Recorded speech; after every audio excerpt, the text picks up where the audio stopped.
بسم اللہ الرحمن الرحیم۔ شروع اللہ کے نام سے جو بڑا مہربان نہایت رحم والا ہے۔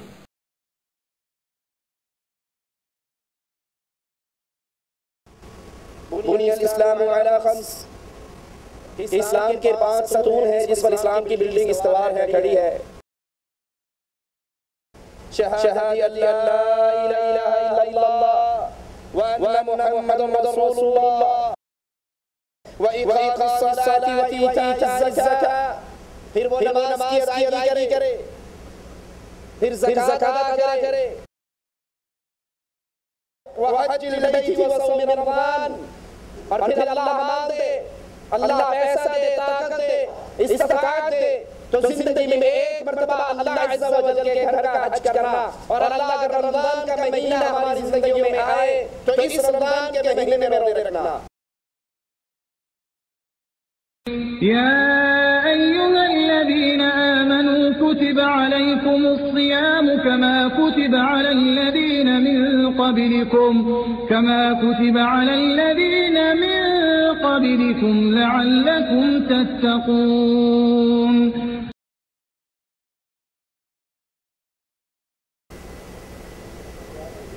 ان الحمد للہ نحمده ونستعینه ونستغفره ونعوذ باللہ من شرور انفسنا ومن سیئات اعمالنا، من يهده اللہ فلا مضل له ومن يضلل فلا هادی له، اشہد ان لا الہ الا اللہ وحدہ لا شریک له واشہد ان محمدا عبدہ ورسولہ۔ اعوذ باللہ من الشیطان الرجیم، بسم اللہ الرحمن الرحیم، یا ایہا الذین آمنوا کتب علیکم الصیام کما کتب علی الذین من قبلکم لعلکم تتقون۔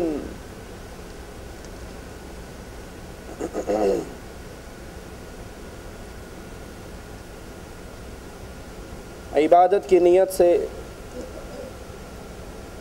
کھانا پینا چھوڑنا اور اپنی بیوی سے ہم بستری چھوڑنا، ثواب کی امید رکھتے ہوئے طلوع فجر سے لے کر غروب آفتاب تک یہ عمل روزہ کہلاتا ہے۔ رسول اللہ صلی اللہ علیہ وسلم فرماتے ہیں، اسلام کا تعارف کرواتے ہوئے، بنی الاسلام علی خمس، کہ اسلام کے 5 ستون ہیں جس پر اسلام کی بلڈنگ استوار ہے، کھڑی ہے۔ اور یہ یاد کر لیجئے، ان ستونوں میں سے اگر کسی نے کسی ایک کا انکار کیا تو اس نے اسلام کی بلڈنگ کو گرا دیا۔ اب وہ 5 چیزیں کیا ہیں جس پر اسلام کی یہ بلڈنگ کھڑی ہے؟ اللہ کے پیارے حبیب علیہ الصلاۃ والسلام فرماتے ہیں، شہادت اللہ الہ الا اللہ وان محمد رسول اللہ۔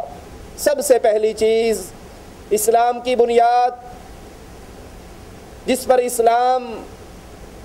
مسلمان جس کا اقرار کرنے کے بعد ایمان کے دائرے، اسلام کے دائرے میں داخل ہوتا ہے، وہ لا الہ الا اللہ کی گواہی کہ اللہ عز و جل کے علاوہ کوئی الہ نہیں، کوئی مشکل کشا نہیں، کوئی عبادت کے لائق نہیں، کوئی معبود برحق نہیں، اور محمد کریم صلی اللہ علیہ وسلم مالک عز و جل کے سچے رسول، اللہ کے بندے۔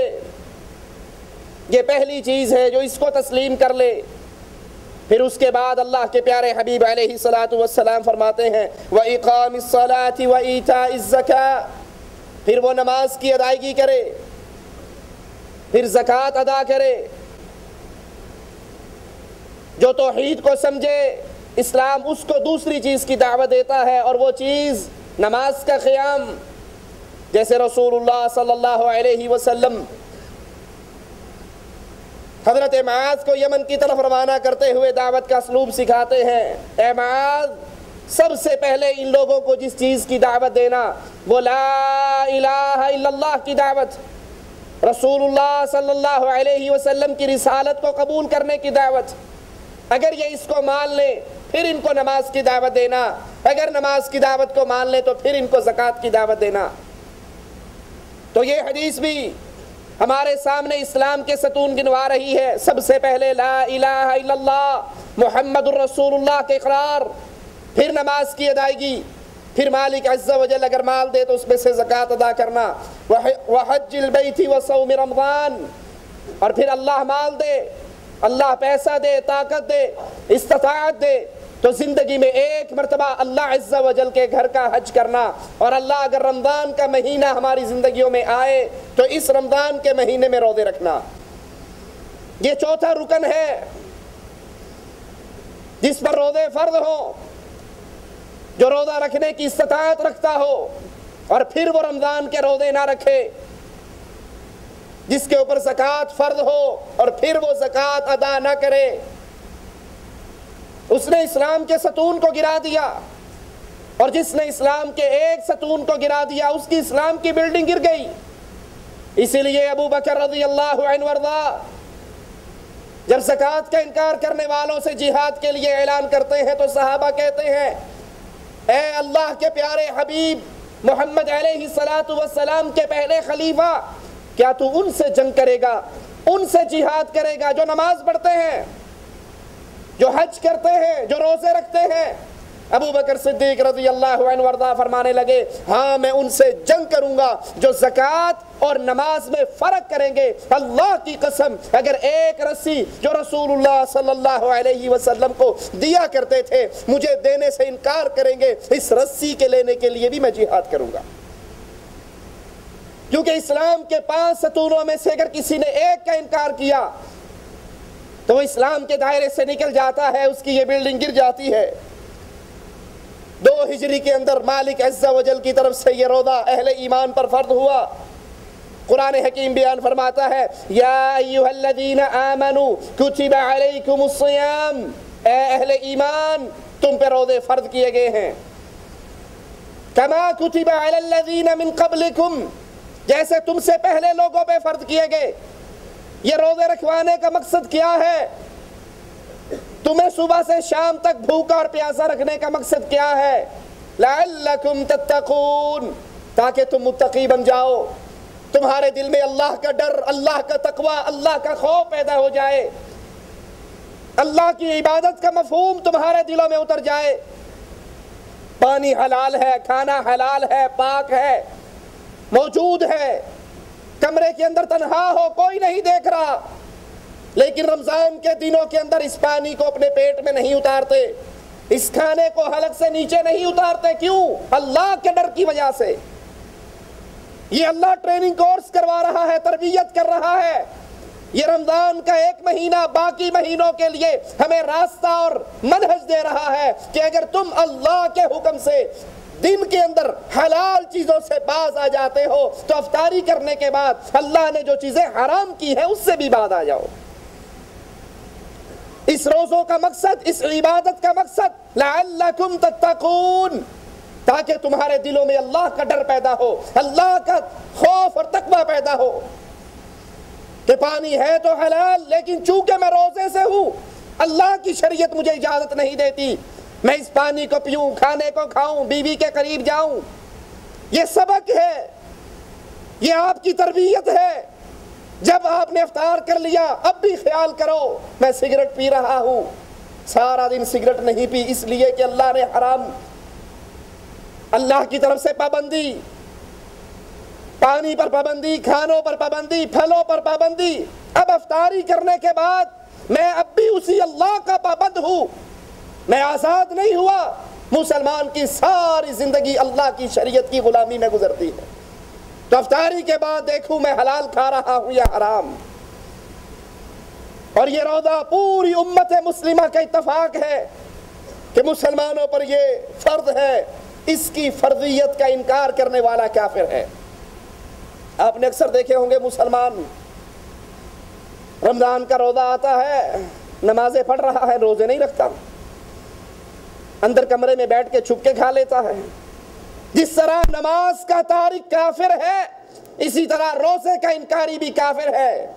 اور یہاں پر بڑی عجیب بات جو اکثر ہمارے دیکھنے میں آتی ہے، رمضان کے روزوں میں، رمضان کے مہینے میں مسلمان روزے سے رہتا ہے، سحری کھا کر سوتا ہے، عصر پہ اٹھتا ہے، عصر کے بھی 5 بجے 6 بجے اٹھتا ہے، ظہر کی نماز نہیں پڑھتا، عصر کی نماز بھی نہیں پڑھتا۔ اسے پوچھو بھائی یہ کیا؟ کہا جی آپ کو نہیں پتا میں نے روزہ رکھا ہوا ہے۔ اب وہ روزے رکھ رہا ہے لیکن نمازوں سے فارغ ہے، نمازیں نہیں پڑھتا۔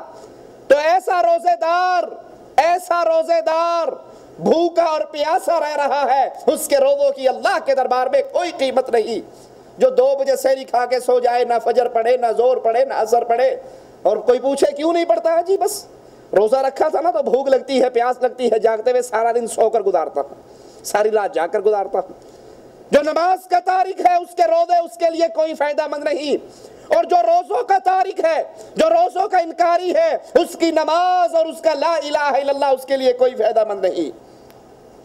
رمضان کے یہ روزے ہر مسلمان بالغ، عاقل، مقیم، مرد، عورت، ان پہ فرض ہے۔ ہاں اگر وہ سفر کی حالت میں ہے، چاہے افطار کر لے چاہے رکھ لے، اور رمضان کے بعد جتنے دن سفر میں رہا اس نے روزے نہیں رکھے، اس کی قضا ادا کرے۔ اور یہ روزے رکھنے کے لیے حالت ایمان، ثواب کی نیت یہ بڑی ضروری ہے۔ رسول اللہ صلی اللہ علیہ وسلم فرماتے ہیں، صحیح بخاری و مسلم کی روایت ہے، من صام رمضان ایمانا واحتسابا غفر له ما تقدم من ذنبی۔ یہ بڑی عظیم خوشخبری اہل ایمان کے لیے۔ یہ رمضان کا مہینہ جو ابھی قریب آنے والا ہے، ابھی سے اس کی تیاری کر لو۔ یہ رجب کا مہینہ ہے، اگلا شعبان ہے، پھر رمضان ہے، ابھی سے ذہن سازی کرو۔ جیسے تاجر کاروبار کے لیے حج کا سیزن ہو، کاروباری سیزن ہو، تاجر پہلے سے پلاننگ کرتے ہیں، اس سیزن میں نے کیا کمانا ہے۔ یہ رمضان کا مہینہ نیکیوں کا سیزن ہے، نیکیوں کی بہار ہے، توبہ کا سیزن ہے، معافی کا سیزن ہے، جنت میں آسانی سے داخل ہونے کا سیزن ہے۔ کیسے؟ رسول اللہ صلی اللہ علیہ وسلم فرماتے ہیں، من صام رمضان ایمانا واحتسابا غفر له ما تقدم من ذنبی۔ جو انسان رمضان میں روزے رکھ لے، 2 شرطیں بنیادی، ایمان، حالت ایمان میں، واحتسابا، نیکی کی امید رکھتے ہوئے، من صام رمضان ایمانا واحتسابا، جو حالت ایمان میں ثواب کی امید، اجر کی امید، نیکی کی امید سے روزہ رکھ لیتا ہے، غفر له ما تقدم من ذنبی، اللہ اس کی زندگی کے پچھلے ہر گناہ کو معاف کر دیتا ہے۔ یہ اللہ کی طرف سے اعلان، یہ اللہ کی رحمت کا معاملہ۔ رسول اللہ صلی اللہ علیہ وسلم فرماتے ہیں، من قام رمضان ایمانا واحتسابا غفر له ما تقدم من ذنبی، جو حالت ایمان میں ثواب کی امید سے روزے رکھ لیتا ہے، قیام کر لیتا ہے، تراویح پڑھتا ہے، اللہ کے لیے جاگتا ہے، تو پھر نتیجہ وہی نکلتا ہے، غفر له ما تقدم من ذنبی، اللہ اس کی زندگی کے گناہوں کو معاف کر دیتا ہے۔ اس حدیث سے ثابت کیا ہوا کہ روزہ رکھتے ہوئے ہماری نیت کیا ہو کہ یار رکھی لینے ہیں، نہ رکھیں گے تو لوگ کی کہیں گے، لوگ کیا کہیں گے اگر نہ روزہ رکھا، لوگ تانے دیں گے، باتیں بنائیں گے۔ دکھلاوا اور ریاکاری ہے تو یہ روزے بیکار ہے۔ اگر دکھلاوا اور ریاکاری کا روزہ رکھا، ثواب کی امید دل میں نہیں، اللہ کو راضی کرنا مقصد نہیں، لوگوں کے درمیان تشہیر ہے، لوگوں کو دکھلانا مقصود ہے، تو یہ ساری عبادت بیکار ہو جاتی ہے۔ اور اگر روزہ رکھنے کے بعد یاد کر لیجئے، روزہ صرف کھانے پینے سے رکنے کا نام نہیں۔ روزہ رکھا ہوا گالی پہ گالی دے رہا ہے، روزہ